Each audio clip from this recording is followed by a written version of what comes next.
नमस्कार, good evening. आज हम हिमाचल जी के कुछ इंपॉर्टेंट क्वेश्चन करेंगे। ये आपको आने वाले पुलिस कांस्टेबल के एग्जाम में काफ़ी हेल्प करेंगे।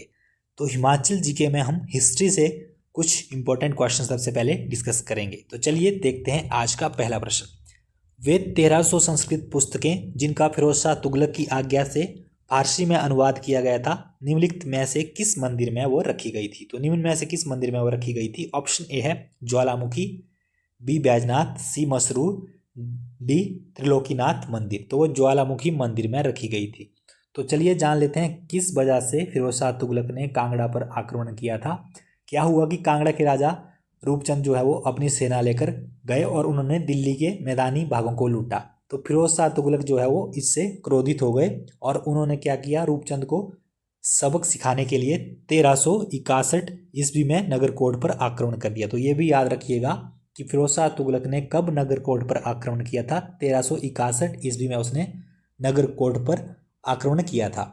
तो जो फिरोज शाह तुगलक का कांगड़ा अभियान था, या कह लीजिए नगरकोट पर जब उसने आक्रमण किया था, तो उसका जिक्र जो है वो तारीख फिरोज फरिश्ता और तारीख फिरोज शाही में मिलता है। तो ये काफ़ी इंपॉर्टेंट है, आप जरूर याद रखिएगा। आपसे पूछा जा सकता है कि मोहम्मद तुगलक ने जब कांगड़ा पर आक्रमण किया था तो उसका जिक्र किस पुस्तक में मिलता है? तो तारीख फिरोज शाही में इसका जिक्र मिलता है। फिर क्या हुआ कि बाद में फिरोज शाह तुगलक और नगरकोट के राजा जो थे, बाद में क्या हुआ, राजा रूपचंद और फिरोज शाह तुगलक के बीच जो है वो समझौता हो गया और नगरकोट से उसने जो है घेरा उठा लिया, यानी कि नगरकोट से उसने अपना घेरा उठा लिया फिरोज शाह तुगलक ने। और फिर क्या हुआ कि रूपचंद ने जो है उसकी अधीनता स्वीकार कर ली, फिरोज शाह तुगलक की अधीनता स्वीकार कर ली। तो फिरोज शाह तुगलक के 1365 में समझौते के बाद जो है वो 1365 में जो समझौता हुआ उसके बाद जो है वो ज्वालामुखी से 1300 संस्कृत की पुस्तकें ले गया। तो उसने इनका जो है किसमें 1300 पुस्तकें ले गया और फारसी में अनुवाद करवाया। और इनका फारसी में अनुवाद किसने किया था? ये काफ़ी इंपॉर्टेंट क्वेश्चन है, आप ये भी याद रखिएगा। इनका फारसी में अनुवाद जो था प्रसिद्ध लेखक अजुद्दीन खालिद खानी ने किया था और पुस्तक का नाम रखा था दलाई दलाई ए फिरोज शाही। तो इस तरह से आप इसको याद रखिएगा। अब बात करते हैं कि राजा रूपचंद के बारे में। तो राजा रूपचंद की मृत्यु कब हुई? 1375 ईस्वी में राजा रूपचंद की मृत्यु हो गई और गद्दी पर कौन बैठा? उसका पुत्र जो था सागरचंद जो था वो राजा बना। तो 1375 राजा रूपचंद की 1375 ईस्वी में मृत्यु के बाद उसका पुत्र सागरचंद जो था वो राजा बना। तो इस तरह से ये आप याद रखिएगा। ये काफ़ी इंपॉर्टेंट चीज़ें हैं जो मैंने बताई, ये आपको आने वाले जो भी एग्जाम है आपके उनमें काफ़ी हेल्प करेंगी। नेक्स्ट क्वेश्चन देखिए, तैमूर लंग ने किस वर्ष कांगड़ा पर आक्रमण किया?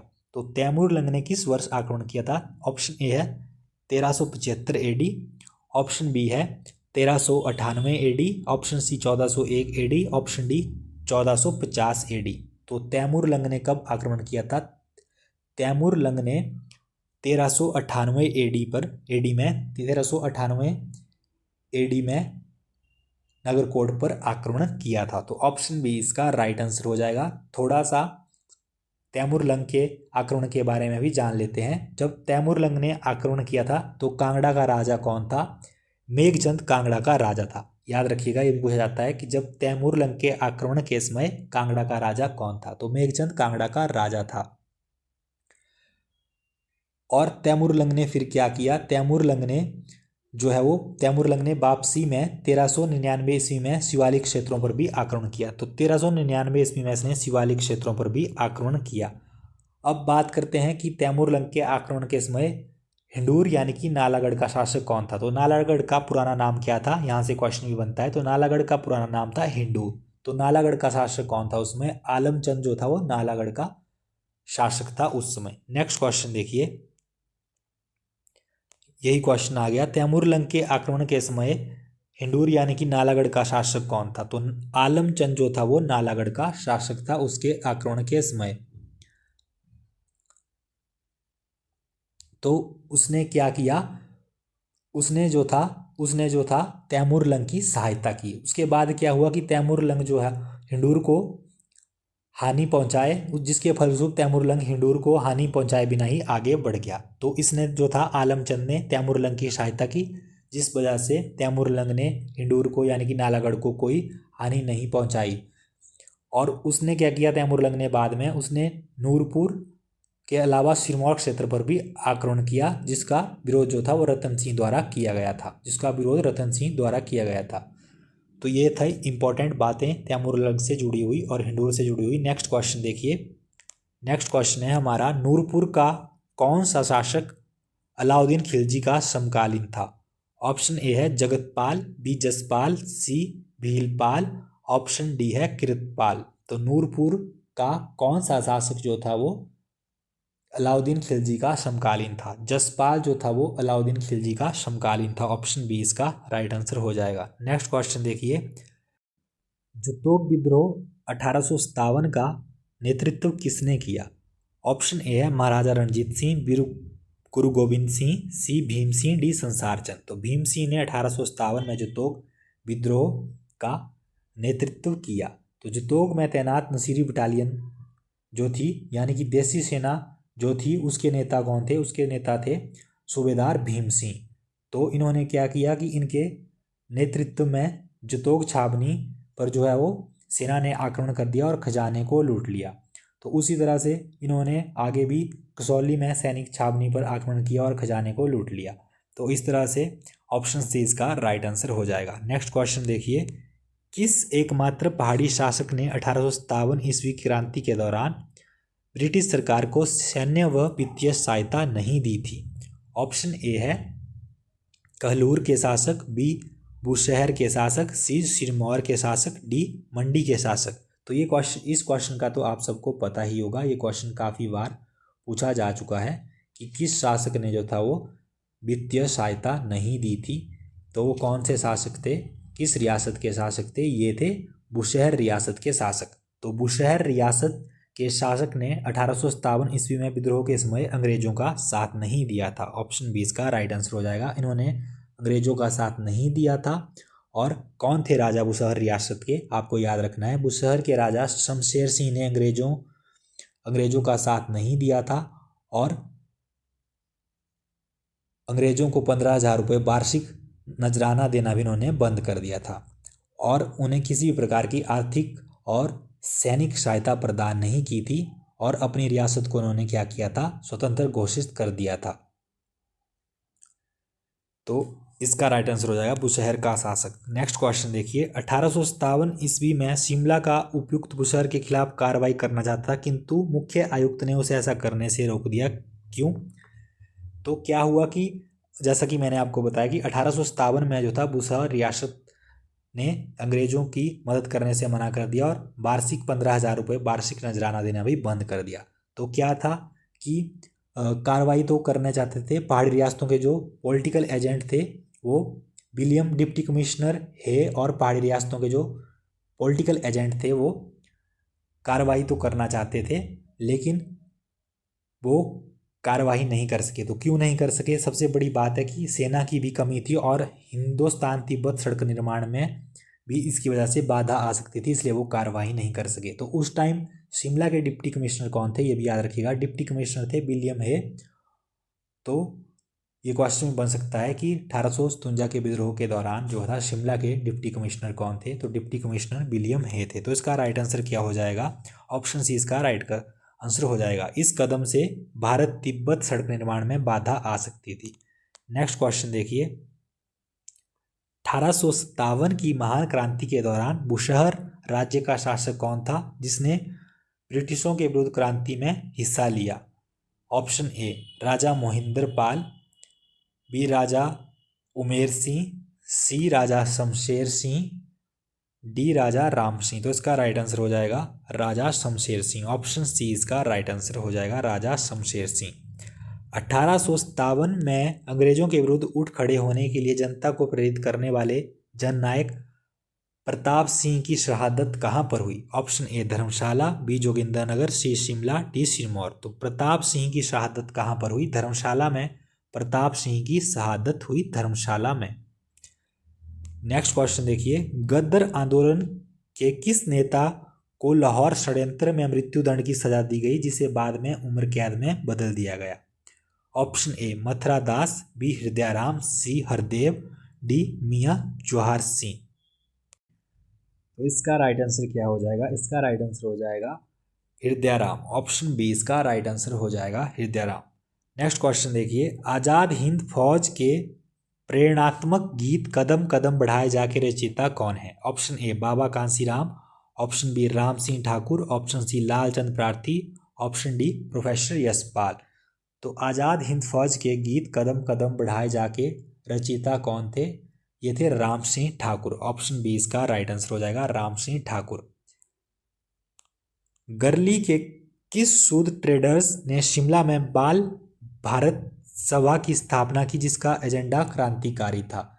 तो बाल भारत सभा की स्थापना किसने की? ऑप्शन ए है पृथ्वी चंद सूद, बी हेमचंद सूद, सी दीनानाथ आंधी, डी किशोरलाल सूद। तो दीनानाथ ने शिमला में बाल भारत सभा की स्थापना की थी। हिमाचल प्रदेश के किस जिले में स्वतंत्रता सेनानी चौधरी शेरजंग, माठा राम, दीपराम और सुनहरी देवी संबंधित हैं? तो हिमाचल प्रदेश के ये किस जिले से संबंधित हैं? Option A Una, B Sirmaur, C Kangra, D Chamba. तो ये सभी सिरमौर जिले से संबंध रखते हैं। ऑप्शन बी इसका राइट आंसर हो जाएगा, सिरमौर जिले से ये संबंध रखते हैं। किसने आज़ादी तक काले कपड़े पहनने की सौगंध ली थी? तो किसने सौगंध ली थी? ऑप्शन ए है बाबा कांसीराम, बी पंडित पद्मदेव, सी पंडित गेंदामल, डी भागमल चौथा। तो बाबा कांसीराम ने आज़ादी तक काले कपड़े पहनने की सौगंध ली थी। तो थोड़ा सा बाबा कांसीराम के बारे में जान लेते हैं। इनका जन्म कहाँ हुआ? इनका जन्म 11 जुलाई को हुआ और कहाँ पर हुआ? कांगड़ा के डाडा सिब्बा के गुरनकड़ गांव में हुआ। गांव काफ़ी बार पेपरों में पूछा जाता है कि इनका जन्म कौन से गांव में हुआ, तो गुरनकड़ गांव का आप याद रखिएगा। और 1943 में इनकी मृत्यु हो गई। 1943 में बाबा कांसीराम की मृत्यु हो गई। और 1937 में गदड़िया जनसभा में नेहरू ने पहाड़ी गांधी का नाम दिया गदड़िया जनसभा में, और सरोजनी नायडू ने इन्हें पहाड़ी बुलबुल कहकर भी संबोधित किया। तो इस तरह से आप इनके बारे में याद रखिएगा। नेक्स्ट क्वेश्चन देखिए, हिमाचल प्रदेश का प्रथम मुख्य सचिव कौन था? तो हिमाचल प्रदेश के प्रथम मुख्य सचिव कौन थे? प्रथम मुख्य सचिव थे हिमाचल प्रदेश के KL मेहता। ऑप्शन बी इसका राइट आंसर हो जाएगा, KL मेहता प्रथम मुख्य सचिव थे। NC मेहता कौन थे? NC मेहता प्रथम मुख्य आयुक्त थे। NC मेहता प्रथम मुख्य आयुक्त थे। तो इस तरह से आप याद रखिएगा। कुछ अन्य बातें भी जान लेते हैं हिमाचल प्रदेश के बारे में। प्रथम राज्यपाल कौन थे हिमाचल प्रदेश के? एस चक्रवर्ती प्रथम राज्यपाल थे। उसी तरह से प्रथम उपराज्यपाल की बात करें तो मेजर जनरल हिम्मत सिंह प्रथम उपराज्यपाल थे। प्रथम महिला राज्यपाल की बात करें तो श्रीमती शीला कौल प्रथम महिला राज्यपाल थी। प्रथम मुख्य न्यायाधीश की बात करें तो न्यायमूर्ति हमीदुल्ला बेग हिमाचल प्रदेश के प्रथम मुख्य न्यायाधीश थे। तो इस तरह से आप इनको याद रखिएगा, काफ़ी इंपॉर्टेंट क्वेश्चन है। और सबसे बड़ी बात, प्रथम पुलिस पदक विजेता के बारे में भी आपसे पूछा जाता है, या प्रथम वीर चक्र विजेता से भी पूछा जा सकता है, क्योंकि पुलिस एग्जाम से जुड़ा हुआ पेपर है तो ये भी आपसे पूछे जा सकते हैं। तो प्रथम वीर चक्र विजेता की बात करें तो हवलदार तोप के प्रथम वीर चक्र विजेता थे। प्रथम महावीर चक्र विजेता की बात करें तो प्रथम महावीर चक्र विजेता थे लेफ्टिनेंट कर्नल कमान सिंह। तो इस तरह से इन सबको आप याद रखिएगा। हिमाचल प्रदेश महिला आयोग की प्रथम अध्यक्ष कौन थी? Option A Chandresh Kumari, B Saroj Sharma, C Biplab Thakur, D Malvika Pathania. Himachal Pradesh महिला आयोग की जो प्रथम अध्यक्ष थी वो सरोज शर्मा थी। ऑप्शन बी इसका राइट आंसर हो जाएगा। हाइड्रो इंजीनियरिंग कॉलेज कहाँ पर स्थित है? ऑप्शन ए ऊना में, बी चंबा में, सी बिलासपुर में, डी नाहन में। तो हाइड्रो इंजीनियरिंग कॉलेज बिलासपुर में स्थित है। हिमाचल प्रदेश के पहले राष्ट्रपति पुलिस पदक विजेता कौन है? Option A Gangbir Singh, B Om Prakash, C AK Puri, D SR Chaudhary. तो हिमाचल प्रदेश के प्रथम पुलिस पदक विजेता जो है वो गंगबीर सिंह हैं, और प्रथम वीर चक्र विजेता जैसे कि मैंने आपको पहले बताया वो हवलदार तोपगे हैं। और प्रथम विक्टोरिया क्रॉस विजेता कौन है? स्वर्गीय जमादार लाला प्रथम विक्टोरिया क्रॉस विजेता हैं। प्रथम परमवीर चक्र विजेता कौन से हैं? मेजर सोमनाथ शर्मा जो है वो प्रथम परमवीर चक्र विजेता है। नेक्स्ट क्वेश्चन देखिए, हिमाचल प्रदेश की प्रथम महिला सेना अधिकारी कौन है? Option A Shalini Agnihotri, B Sushma Sharma, C Santosh Yadav, D Sagarika Patial. तो हिमाचल प्रदेश की जो प्रथम महिला सेना अधिकारी हैं वो कौन है? सागरिका पटियाल प्रथम सेना अधिकारी है। ऑप्शन डी इसका राइट आंसर हो जाएगा। तो ये आज का हमारा लास्ट क्वेश्चन था। वीडियो को अधिक से अधिक शेयर करें और लाइक करें और चैनल को सब्सक्राइब करना ना भूलें। आपको डेली एचपी पुलिस से रिलेटेड वीडियो मिलती रहेंगी। हम आपको पूरा कंप्लीट सिलेबस करवाएंगे। जैसे ही पब्लिक सर्विस कमीशन अपना सिलेबस अपलोड करता है तो हम सिलेबस के अकॉर्डिंग फिर हर टॉपिक को डिस्कस करेंगे। तो आज के लिए इतना ही। धन्यवाद।